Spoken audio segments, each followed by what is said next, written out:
Encuentra el bosque más cercano en descubreelbosque.org.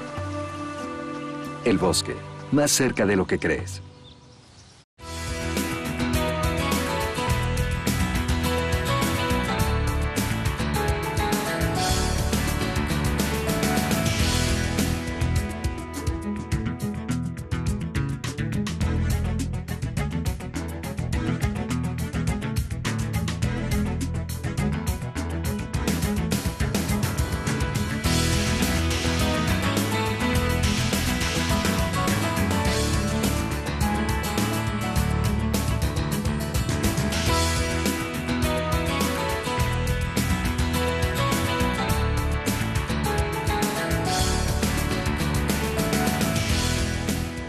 Welcome to Healthy Cleveland. I'm your host, Leah Haslage, and today we'll be discussing winter weather preparedness. With us is Shadi Swade, who is the project director in the Office of Emergency Preparedness for the Cleveland Department of Public Health. Welcome, Shadi. Thank you for having me. So, it's that time of the year again. I mean, we've gotten pretty lucky so far, but we know that the temperatures are going to be dropping once more and getting even colder, and the snow is going to be falling like crazy. So what can we do to begin with to prepare our home? Absolutely. So as you said, winter is coming. Getting ready for winter in your home means a lot of different things to a lot of different people, but there are a lot of standard things that everyone can do to prepare your home.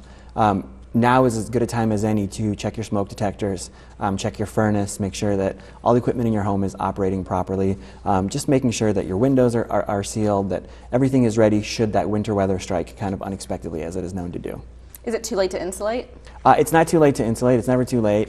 It certainly is a great time to think about those sorts of things that maybe you've been putting off for a while, knowing that winter in Northeast Ohio is rough sometimes, and so it's never too late to take some of these precautions. Now you're saying equipment. Some things that people like to use this time of year are space heaters. Yeah. And so how can we utilize those properly? So a lot of people do like to use space heaters in different rooms of their home. I would always encourage people, there are both kerosene-powered and electric-powered space heaters.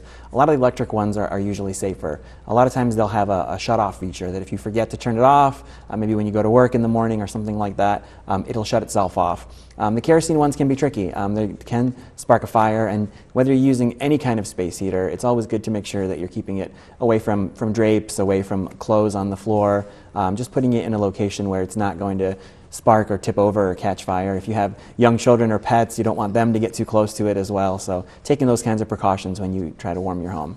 And with that, what about if you have a fireplace? Yeah, absolutely. There are a lot of people have both wood and gas fireplaces. I guess knowing how to use that equipment before you use it is always a good example. But making sure that you're taking the precautions, that you're not leaving it on when you're out of the house. Maybe you going shopping, or you leave it on when you go to work. It's nice to come home to a really warm house, but a lot of times you can risk smoke damage. You can risk all kinds of things that come with leaving that equipment running. Same with candles. Oh, absolutely. Candles, I know we all love to have candles, and they smell great, and it's nice.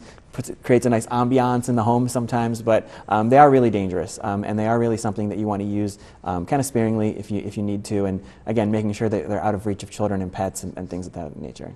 Is there anything we can do to prepare our home that we maybe wouldn't think of? Are there any kind of...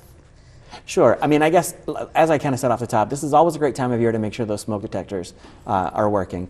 Checking the batteries, making sure that they're current. If you have questions, one of the things that I think people don't realize is a lot of times your local fire department can come in and they'll help you check your smoke detector. They'll kind of evaluate, hey, I want to put this space heater here. Is this a safe spot? I know that those folks are great public servants, and it's certainly someone that you want to reach out to, the fire department in your neighborhood, and I'm sure they'd be happy to come into your home and kind of help you evaluate what you're doing. City of Cleveland does offer free smoke detectors, so if you contact our Cleveland Fire Department, absolutely, they can help you as well. And then carbon monoxide detectors? Yeah, absolutely. You want to make sure you're not exposing your family to those kind of fumes as well. So you said to me prior to this, there's a kit that everyone should have. What is this kit that we should be keeping in our home? Well, I think a lot of times during the winter you may lose power. You may be without power in your home for several days on end, or you may have power, but you may be stuck in the home. You may, we get feet of snow at a time and ice on the roads, and although our road crews do a great job of clearing that as quickly as possible, you may want to just kind of hunker down at home for a few days. And so it's really good to have things in the home that should you not be able to get out for a few days, you can survive. The kit kind of begins with non-perishable food items. Things like crackers and peanut butter and canned food, things that if you didn't have power or if you couldn't get out to get food, that you could subside on for a few days. Another great thing to have in your kit are blankets and sleeping bags. If you do end up without power and you want to stay warm, that's another great way to kind of snuggle up with the family. If you have children or if you have pets, or you want to be aware of any special needs that they may have, special foods for your pet, or if you have babies that maybe use formula, making sure you're stocked up on formula, bottled water, flashlights, all the things you kind of traditionally hear in an emergency kit. Great to have those in this time of year in your home as well. And a non-electric can opener. Yes. I was guilty until like a year ago of having an electric one. And Sure. And actually you bring up a great point about that. Batteries and chargers, obviously we all are kind of tethered to our iPhones, but having extra batteries, having extra chargers, making sure those devices are charged up in advance of a weather storm, or a winter weather storm. One of the things I always do when we know that it's going to be potential for severe weather, whether it's winter weather or any other kind of weather, is making sure my phone is charged, making sure my laptop is charged, all these sorts of things so that we have those power sources when we need them. Now, what about outside the home? Sure. Well, I guess you definitely want to make sure that you have some basic items to shovel your driveway, or some kind of rock salt or something like that to spread on your sidewalk. If you are going to be getting out of the house, making sure that you're able to do so safely is always important. Now, preparing your car. Yes. What are some of the basic things that we can do right now to get prepped? Sure. So in the same manner that you may be stuck in your home during a winter storm, you may end up on the road somewhere when a winter storm strikes, and you may have to stay in your car for a few hours or may get stuck in traffic or things like that. You certainly want to have a lot of those same items in your car, things like batteries and power sources, flashlights, bottled water. It may freeze in your car this time of year, but if you're stuck in your car for a few hours, certainly it would be nice to have a few bottles of water there to kind of help pass the time. Things of that effect. Another thing that you can have in your car, also rock salt. You may find yourself in a place where it's icy and you need to get out. A really great tip that I learned kind of I unfortunately had to learn a couple years ago was I was in an area where my wheels were spinning on the ice and I couldn't move, and I actually took the floor mats out of my car and used those to create traction to drive over so that I could get off the icy part and onto a dry part of the road. That's a great tip. Yeah, absolutely. Yeah. Not to mention, of course, a good ice scraper. I guess who in Northeast Ohio doesn't have one, right? But you definitely want to have a good non-destructible one in your car. All right, when we come back to Healthy Cleveland, we're going to discuss traveling on the road in your well-prepared car. So stay tuned for more Healthy Cleveland.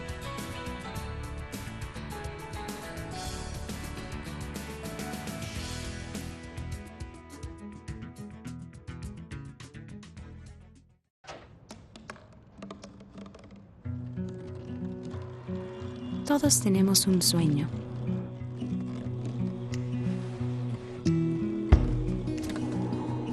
El mío era ver el océano. Y con un poco de ayuda, lo logré.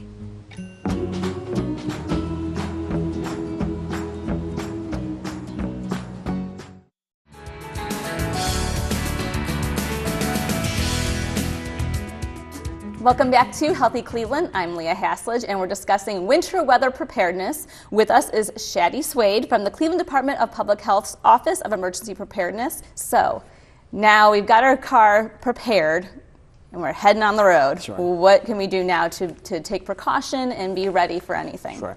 I would say that the first thing you want to do any morning, no matter where you're going, is to take a look at that forecast, especially in Northeast Ohio. We have kind of that east side, west side divide, and we have lake effect, and a lot of times the weather can be very different in one part of the city than it is in another part of the city. My job takes me oftentimes anywhere from Elyria to Ashtabula, and so driving those roads in between, making sure that you know where you're getting into. If it's going to be snowing in an area where you're not, where you don't live, making sure you're just kind of knowing what you're getting yourself into. And with traveling, you had said earlier with preparing your car, you can make sure you have a scraper and salt. Anything else besides the weather? And I guess knowing the roads as well too. As we said, our road crews in Northeast Ohio do a great job of clearing the roads. But when the snow happens, oftentimes other roads get prioritized, and so always kind of having an alternate route in mind, knowing that, you know, if something happens and you can't take the way that you know to go, making sure that you have, you know, using your phone or using maps ahead of time, just kind of knowing where you're going so that if that road that you usually take is affected by severe weather and you need to take an alternate road, just kind of being planned and prepared to do that. Well, it's no secret to most of us Clevelanders, but you know, dressing in layers is a key thing because you never know what the temperature is going to be throughout the day. Sure. But obviously, with winter weather, we're looking at very cold temps, sometimes in teens and single digits. Yeah. So, what are some things we can do to prepare ourselves for that, and why? And it's not just the cold; it's the wind chill as well. You know that we get a lot of, especially around downtown Cleveland. If you're around downtown Cleveland a lot, there's a lot of wind and a lot of things like that to deal with. Making sure that you're dressed in layers. We always advise people, it's much healthier and much safer to be dressed in multiple thin layers than it is to kind of wear a heavy layer or two. Just, you know, if you get warm, you can kind of remove or add layers as need be. A Christmas Story? Yeah, I can't absolutely, move my arms. yeah. And also kind of protecting your extremities. You know, wearing hats, wearing gloves, scarves, things like that. I oftentimes kind of feel silly walking around wearing sunglasses when it's not sunny out, but I feel like protecting your eyes from the wind is also a big deal. Those winds can really pick up and can really kind of catch you off guard. Yeah, and what if you think you're having frostbite? What are some signs that we can look for? Definitely, if you feel you know, numbness and tingling or anything that, I think we all kind of know our own body's limitations, and if you feel anything unusual that you think might be related to the cold, take it seriously. Go have yourself evaluated at a emergency room or an urgent care. Certainly, you know, don't take the chance of it developing into something worse. Now, having a family plan is always really important. And for winter preparedness, what should the families be doing at home? Sure. Well, I guess when it comes to any kind of preparedness, whether it's winter weather, anything like that, we always refer back to a program that's called Ready in 3. And Ready in 3 has 3 parts. So having a kit, which we talked about earlier, having a plan, and listening for information. When it comes to you and your family, sit down and talk. If you have children, if you have maybe your parents around, friends, neighbors, things like that, have an idea of, hey, if this happens, if we lose power, or if we get separated, or if the weather affects us and we can't get together, what are we going to do? Where are we going to meet? What are kind of the rallying points? Who's going to pick up the kids from school? Who's going to, you know, take after the dog? All those sorts of things. So during an emergency is not really the time to be having those conversations. Now is the time to sit down with your family and just talk it out. Especially if you have young children, they're going to be confused. They may not know who's picking me up from school or that sort of thing. And so as a family, sit down and talk about, hey, if we have a major snowstorm or if we have a severe weather event, here's what we're going to do and here's how we're going to handle it. Now, kind of to tie everything together, sure. Let's re-go over some of the top 5 major tips you think everyone should have for winter preparedness. Okay, absolutely. So number 1, I would say winterizing your home. Again, all the things we talked about in terms of having supplies and making sure that everything in your home is up to standard and up to equipment. That's a big one, number 1. Number 2, preparing your car in case you're out and about and need to have that sort of protection and all those preparations in your car. Number 3, your personal preparedness in terms of your weather, your dress for the weather, you know, all those sorts of things, and making sure that you can handle the elements when you're out in the elements. Number 4, I would say having a family plan and making sure that you're communicating with your family what you need to do. And I guess number 5, to kind of tie it all together, just be informed. Just pay attention to the news, whether it's however you get your news, whether it's traditional TV news, Twitter, Facebook, however you get your news for the day. Just kind of stay on top because the weather can change dramatically. In a matter of hours, you know, we may be predicting feet of snow and we may get less than an inch. So just kind of make sure that you're always on top of what the latest developments are. And where can we get more information? Absolutely. So one of the great things you can do is to check out the CDC's website. They have some great fact sheets and some great infographics at cdc.gov.